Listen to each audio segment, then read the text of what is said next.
안녕하세요. 현실주의자입니다. 주말 잘 보내셨죠? 이번 주말은 참 피곤하네요. 세력은 현재 공매도를 준비하고 있습니다. 그것을 알아볼 수 있는 건 대차장고의 상승치겠죠. 삼성전자와 금융주 중심으로 대차장고가 상승하고 있습니다. 뒤에서 자세히 알아보고요. 네, 정말 피곤한 주입니다. 이번 주말은 거의 못 쉬었네요. 다음 주도 피곤하겠죠. 그 다음 주도 피곤할 겁니다. 지금 가상화폐 단기 트레이딩 중입니다. 말씀드렸다시피 그 비트코인이 4천만 원을 돌파할 때 그 가지고 있던 걸 매도했고요. 알트코인은 가지고 있고 그 비트코인을 매도한 금액만큼 해서 지금 리플을 돌파 매매하고 있습니다. 지금 리플이 갑자기 급등하고 있죠. 이슈가 해소된 모습입니다. 그 SEC랑 분쟁이 있었는데요. 네, 일단 좀 지켜봐야 될 것 같고요. 일단 돌파 때문에 들어갔습니다. 보시다시피 여기 녹색 선이 제가 매수한 겁니다. 거의 꼭대기죠. 예, 돌파를 예상하고 들어갔습니다. 돌파하면 슈팅이 나올 거기 때문에 그걸 먹으러 들어간 거고, 이 방송이 올라갈 때쯤이면 결과가 나와 있겠죠.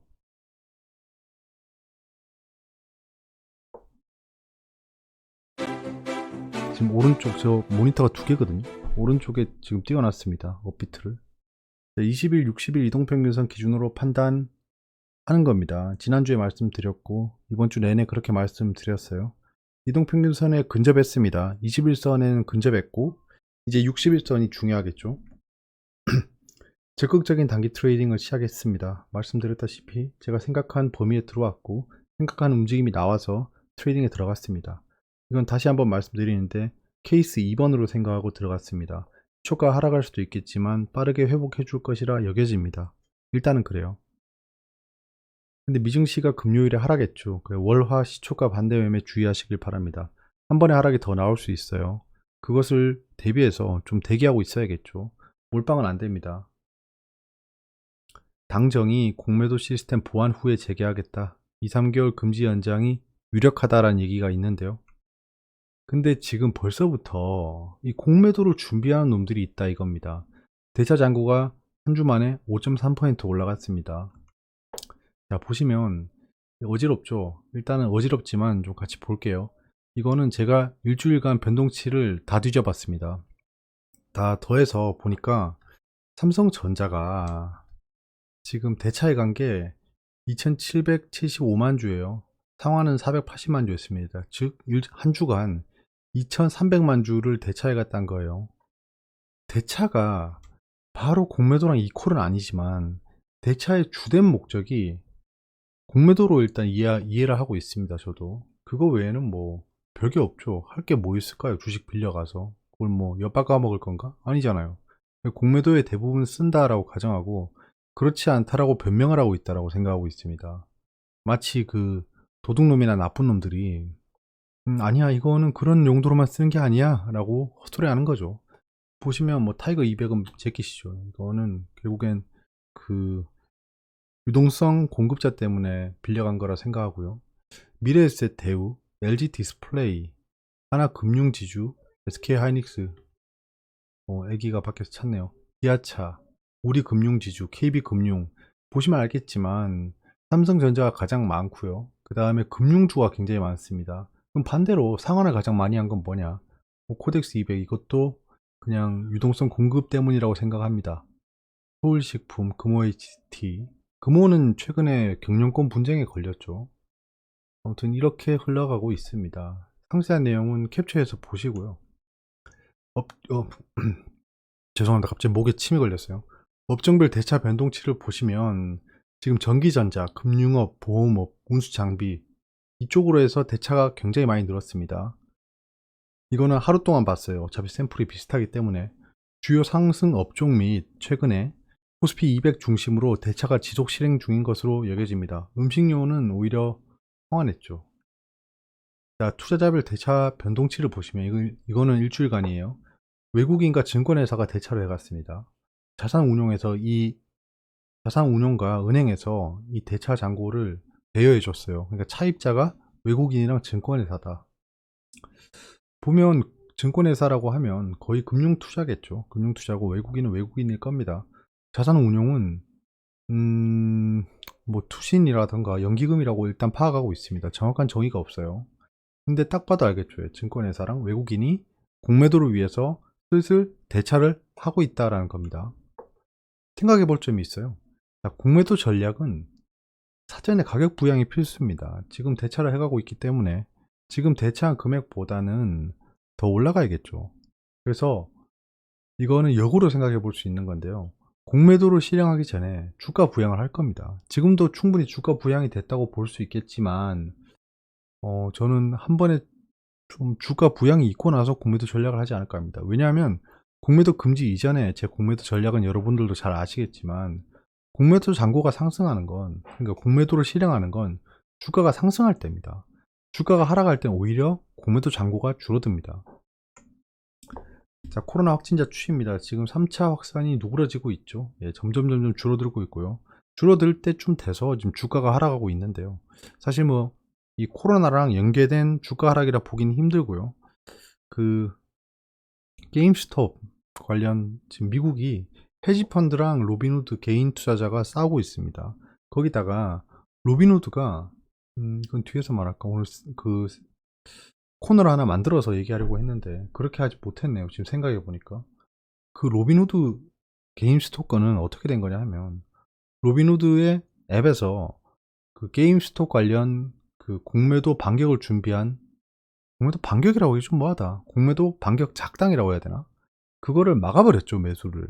그러니까 이게 레딧에서 시작된, 레딧이라고 하면 커뮤니티예요, 커뮤니티. 거기서 지금 과대 공매도된 그 종목들이 있다, 이거 매수해서 공매도 투자자들을 혼쭐내자, 헤지펀드들을. 그렇게 해서 시작된 사건입니다. 그래서 게임스톱 관련 주들이 1000%가 넘게 올랐죠. 10배가 넘게. 그래서 숏 포지션에 있던 애들이 청산을 당해버린 겁니다. 청산을 당해버려서 다른 종목들을 팔아서 그 게임스톱에서 손해본 걸 메웠다, 약간 이런 얘기가 있어요. 그래서 거의 나비 효과죠. 레딧에서 시작된 나비 효과로 지금 전 세계 증시가 떨어지고 있다는 겁니다. 한국도 한 번은 생길 것 같아요. 공매도 대란이. 아마도 지금 안 그래도 공매도가 계속 그 중심 이슈로 와 있죠, 한국 시장에는.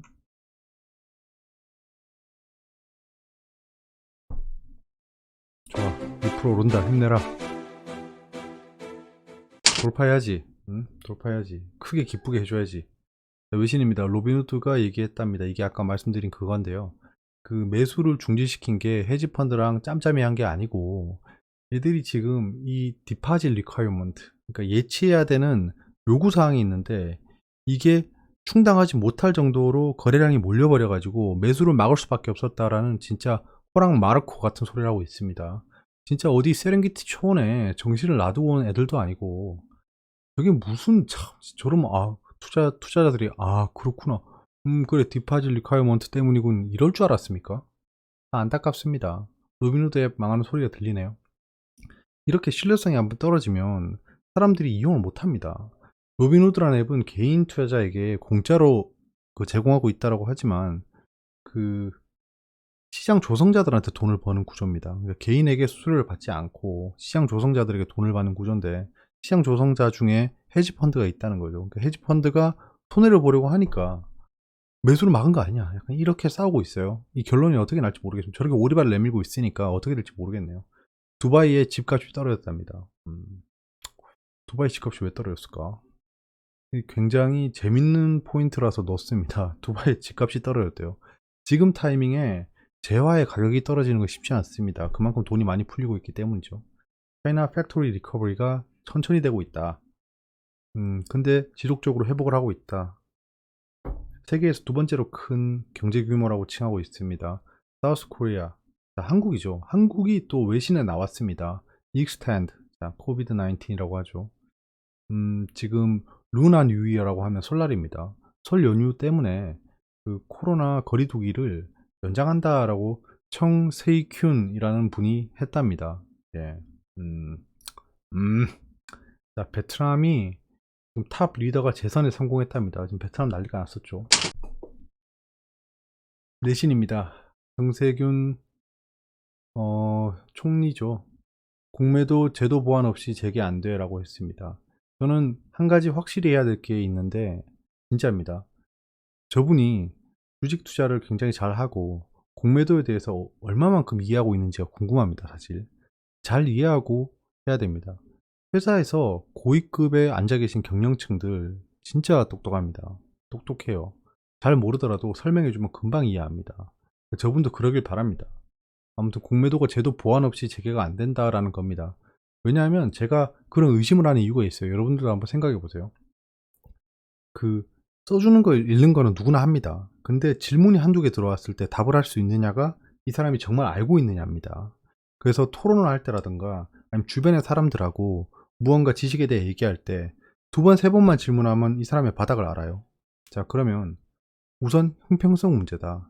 맞죠? 뭐 맞는 말이죠. 뭐 형평성, 뭐 어떤 게 형평성인지를 봐야겠죠. 기관만 이익을 향유할 게 아니고 개인도 향유할 수 있는 길을 열어줄 수 있겠다. 자, 저 말은 개인도 공매도로 수익을 볼 수 있는 길을 열어주겠다라는 겁니다. 개인이 공매도로 돈을 벌 수 있다고 생각하는 겁니다. 일단 좋아요. 또 그 제도를 불법적, 탈법적으로 활용하는 투자자들에게 대한 확실한 규제를 도입할 필요가 있다. 뭐 당연한 말이죠. 지금까지는 유명무실한 규제를 두는 바람에 무법천지의 영역마저 존재했던 것.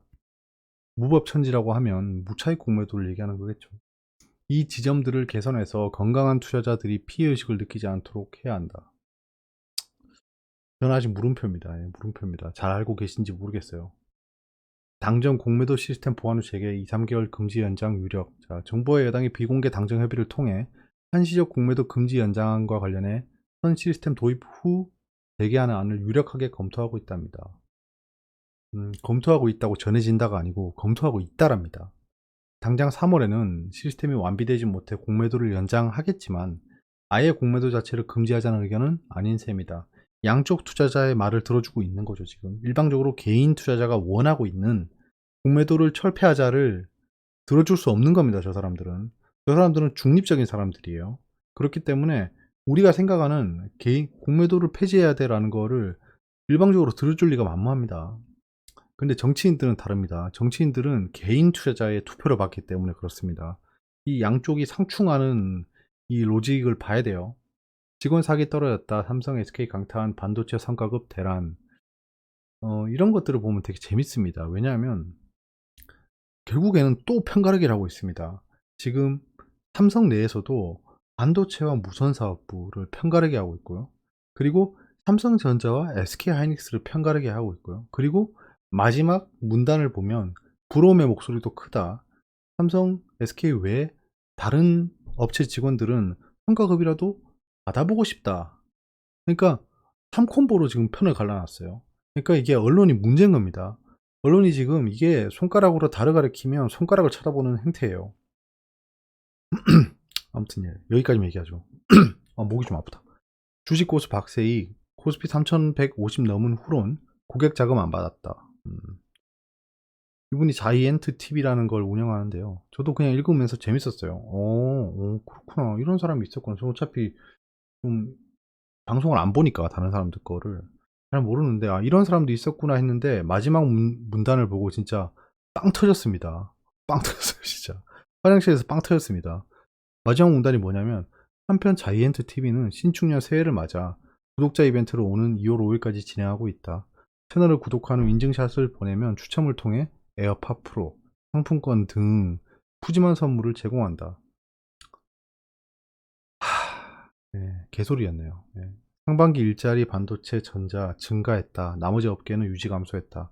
지금 반도체 관련, IT 관련 종목들이 상승한 근거가 이제 나오고 있는 겁니다. 반도체 전자는 별로 나쁘지 않았다는 거예요. 이번에 코로나 때. 오히려 좋았다. 나머지 업계, 유통업계, 서비스 업계는 굉장히 안 좋았겠죠. 그러니까 이게 제로섬이었다는 겁니다. 리플이 왜 지지부진하냐. 야 빨리 올라. 기도 매매인가 이게? 돌파인데 돌파를 못하지? 차트는 완벽합니다. 한마디로 완벽하게 지금 돌파시키려고 하고 있어요. 자, 지금 중국 제조업 구매 관리자 지수가 나왔습니다. 예측치보다 안 좋게 나왔어요. 자, 별로 중요해 보이는 지수는 경제 지표는 없습니다. 없어요. 실업률도 뭐 그저 그렇고 이 예측치보다 안 좋게 나오면 결국엔 시장이 반응할 거고 우리가 눈여겨봐야 할 지표는 없다. 주요 이벤트입니다. 빨간색 친 것만 보시면 월요일에 글로벌 K 팝리스 육성 R&D 계획 발표란 게 있습니다. 또 K 갖다 붙였네요. 패블리스라고 하면 비메모리 반도체 빵판 구워내는 공장입니다. 즉 비메모리 반도체 쪽에 계획을 발표한다라는 걸로 이해하시면 되고요. 2월 2일 화요일에는 그린 수소 포럼, 수소가 슬슬 조명받을 겁니다. 그린 뉴딜도 그렇고요. 산업부 장관이 산업금융 뉴딜 투자 협력 MOU를 맺는답니다. 그 한국형 뉴딜 관련 펀드가 있죠. 뭐 제가 ETF 영상에서 말씀드렸던 그거 그때 엄청 많이 올랐죠. 저는 아직 안 샀어요. 상금을 받았으면 사야 되는데 안 샀습니다. 살 거예요. 그 다음에 코로나19 백신 치료제 상황 점검 회의가 금요일에 있습니다. 이제 백신 그 프로그레스는 계속 봐야 돼요. 자, 그리고 옵션 만기일이 다가오고 있고요. 나머지 바이오 일정들이 있는데 그게 확실하지 않아서 넣지 않았습니다.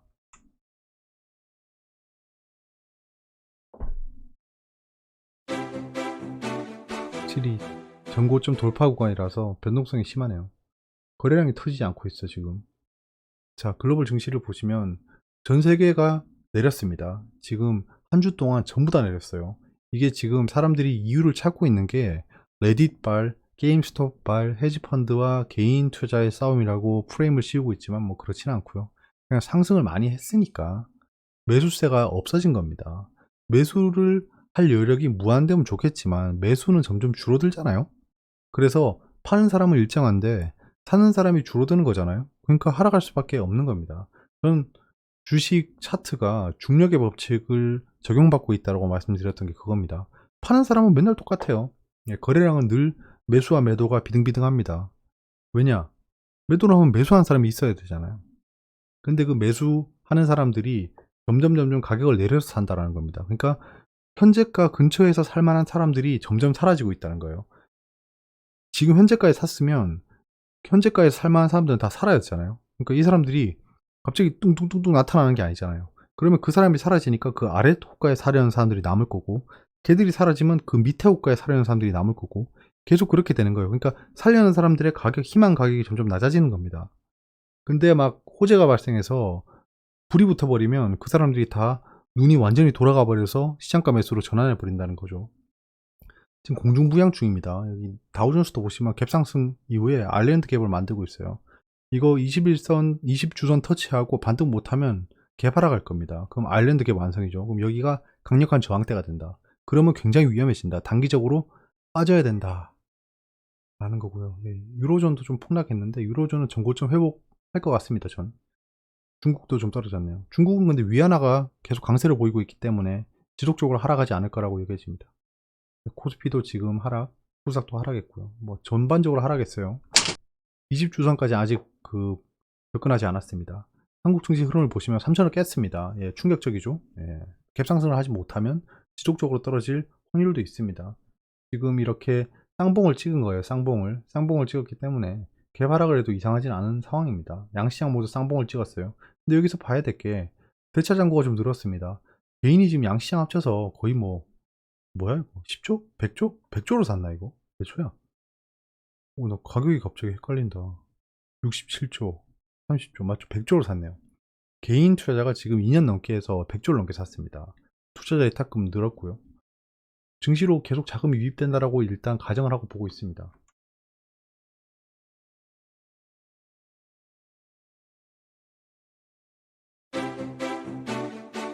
저 오늘 한 끼도 못 먹었어요. 배가 고프네요. 자, 갑자기 멍합니다. 외환 원자재 주간 동향을 보시죠. 달러 잠깐 반등했고 원달러는 달러보다는 더 약세를 보였습니다. 지금 20주선 저항을 맞았죠. 20주선 저항을 맞았기 때문에 선물 트레이더들은 지금부터 공매도를 시작하겠죠. 자, WTI는 지속적으로 상승 중입니다. 20주선 위에서 현재 투심이 굉장히 좋고요. 20주선 기준으로 보면 달러랑 원달러는 투심이 별로 안 좋습니다. 즉 상승이라 생각하는 사람들이 많이 없는 거예요. 골드 같은 경우에도 지금 투심이 별로 안 좋죠. 지금 이게 추세가 이렇게 되고 있죠. 그래서 금은 여기서 상승할 만한 흐름은 만들어졌지만 지금 분위기가 그렇지 않다는 겁니다. 야, DXI 보세요. 이거 지금 이거 완전 사기꾼들이죠. 어떻게 디램 가격이 이렇게 올라가죠? 이거 음모론을 펼치지 말죠. 위안은 추가적으로 강세를 보이고 있고요. BDI가 큰 폭으로 조정을 보였습니다. 상위 운임 지수를 한번 봐야겠는데. 낸드 가격은 점점 올라가고 있어요. 낸드랑 디램 익스체인지는 지속적으로 올라갈 것으로 보여집니다. PMI는 변동이 없었고요. 지금 지속 상승 중이죠. 통화량도 변화가 없었습니다. 지금 아까 말씀드렸다시피 재화가 가격이 떨어지기 쉽지 않다는 게 이겁니다. 지금 이렇게 따지면 지금 약 20년 동안 보세요. 20년 동안 이 정도구나. 예, 이 정도 그 변동치가 있었다고 하면 13년 동안 돈이 2배 이상 풀린 겁니다. 지금 13년 전 가격보다 지금이 2배 이상 돼야 된다는 거예요. 돈이 2배로 풀렸잖아요. 수요 공급에 따라서 그 자산 가치가 2배가 올라야겠죠. 돈이 이렇게 미친 듯이 풀리고 있다. 예. 그러니까 재화 가격은 떨어지기 쉽지 않다는 겁니다. 채권 수익률 동향을 보시면 대차 대조표는 좀 지지부진하고 있지만 지속적으로 상승하고 있습니다. 이때 리먼 때를 생각해 보면 비슷하게 움직이고 있죠. 결국엔 똑같다. 쟤들도 정책이 달라질 리가 없다. 그래서 지속적으로 대차 대조표가 확장될 거라고 생각하고 있습니다. 헤드 스프레드 안정적. 채권 수익률은 지금 약간 주춤하고 있죠. 지금 전 세계 증시가 주춤하고 있기 때문에 다시 안전자산 쪽으로 돈이 조금 시프트 되고 있는데 추세 자체는 올라가고 있다는 겁니다. 올라가고 있습니다. 위험자산으로 점점 선호하고 있고 예전에 비하면 아직도 멀었다. 채권 수익률을 보면. 예, 궁금한 게 있으면 댓글로 말씀해 주세요. 한 주 동안 고생 많으셨습니다. 예, 주말 마무리 잘 하시고요. 저는 이제 일요일에 좀 일찍 자야겠습니다. 예, 한 주가 너무 피곤해요. 생각해 보니까. 한 주가 너무 피곤해서 좀 피로를 풀어야겠습니다. 한 주 동안 피로도가 굉장히 높은 시장이었죠. 업무도 힘드셨을 거라 생각합니다. 이제 연초고 하니까 계획도 세우고 새로운 셋업이 많이 있을 것 같습니다. 일하시는 분들은. 그래서 좀 집중력도 굉장히 많이 요하고 그럴 것 같습니다. 저도 최근에 굉장히 피곤하네요. 아, 진짜. 아휴.